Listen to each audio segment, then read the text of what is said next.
प्लेटो का साम्यवाद का सिद्धांत। प्लेटो के न्याय सिद्धांत के अनुसार साम्यवाद के सिद्धांत से आशय है कि संरक्षक वर्ग, जिसमें शासक वर्ग एवं सैनिक वर्ग सम्मिलित है, उसका परिवार और संपत्ति नहीं होगी, अर्थात उसके ऊपर परिवार का साम्यवाद और संपत्ति के साम्यवाद का सिद्धांत लागू होगा। अर्थात निजी परिवार नहीं होगा, निजी संपत्ति नहीं होगी। क्यों नहीं होगी? क्योंकि प्लेटो का दृढ़ मत है कि शासक वर्ग को शासन का महत्वपूर्ण कार्य करना है और सैनिक वर्ग को सुरक्षा का महत्वपूर्ण कार्य करना है। चूँकि प्राथमिक लक्ष्य क्या है? आदर्श राज्य की स्थापना करना, और आदर्श राज्य की रक्षा के लिए सर्वश्रेष्ठ शासन और सर्वश्रेष्ठ सुरक्षा चाहिए। तो यदि इसके जो प्रहरी होंगे, जो शासन एवं सुरक्षा का कार्य कर रहे हैं, वो किसी भी प्रकार से अपने कार्य से विमुख होते हैं, अपने स्वार्थ, मोह, परिवार या संग्रहण के कारण, तो वो अपना कार्य श्रेष्ठ रूप से नहीं कर पाएंगे। फलतः क्या होगा कि इससे आदर्श राज्य की संकल्पना प्रभावित होगी। इसलिए इन दोनों ही वर्गों को इन दोनों चीज़ों से वंचित रखा गया। संरक्षक वर्ग का निजी परिवार के स्थान पर क्या व्यवस्था की गई? सार्वजनिक परिवार की। निजी संपत्ति के स्थान पर क्या व्यवस्था की गई? सार्वजनिक संपत्ति, अर्थात आवश्यकता अनुसार आदर्श राज्य द्वारा उनकी व्यवस्था का प्रबंधन किया गया। अस्थायी रूप से जो सर्वश्रेष्ठ स्त्री और पुरुष होंगे, उनसे उत्पन्न संतान को आदर्श राज्य के द्वारा ग्रहण कर लिया जाएगा या आदर्श राज्य का दायित्व को माना जाएगा।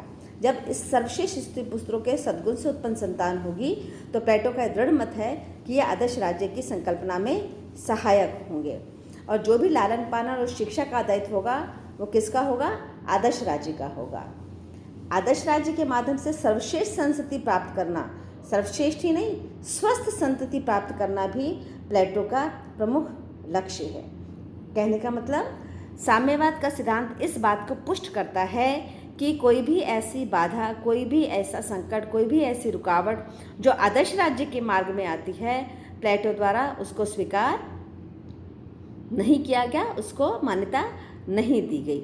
और दोनों ही व्यवस्थाएं जो परिवार की है, संपत्ति, क्योंकि ये दोनों ही व्यवस्थाएं व्यक्ति को व्यक्तिगत मोह और व्यक्तिगत संवेदना और व्यक्तिगत संग्रह की ओर प्रवृत्त करती हैं। फलतः जो उसका दायित्व होता है वो उससे वंचित रह जाता है। यद्यपि प्लेटो के इस परिवार के साम्यवाद की कटु आलोचना की गई है, क्योंकि ये माना गया कि इसमें जो परिवार की व्यवस्था दी गई है उसमें निजता का अभाव है। प्लेटो ने माना कि अगर सबका दायित्व होगा तो वो अधिक अच्छी तरह पूरा किया जा सकता है। अगर संतान सबकी होगी तो सब उसका दायित्व अधिक अच्छी तरह उठा सकते हैं।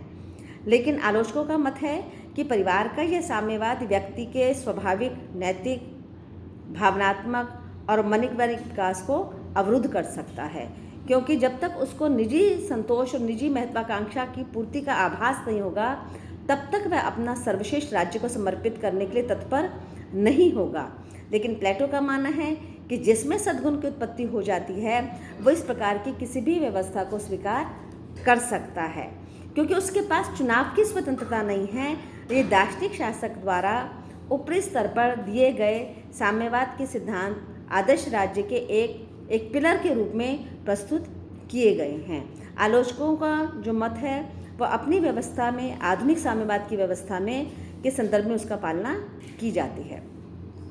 जहाँ तक आधुनिक साम्यवाद की व्यवस्था से तुलना का प्रश्न है, आधुनिक साम्यवाद की व्यवस्था में परिवार के साम्यवाद पर निजी रूप से कुछ भी नहीं कहा गया, और लेकिन निजी संपत्ति की जब हम चर्चा करेंगे अपने अगले लेक्चर में, तब स्पष्ट करेंगे कि जो आधुनिक साम्यवाद है उसमें संपत्ति की अवधारणा और प्लेटो के साम्यवाद में संपत्ति की अवधारणा में मूल अंतर क्या पाया गया है।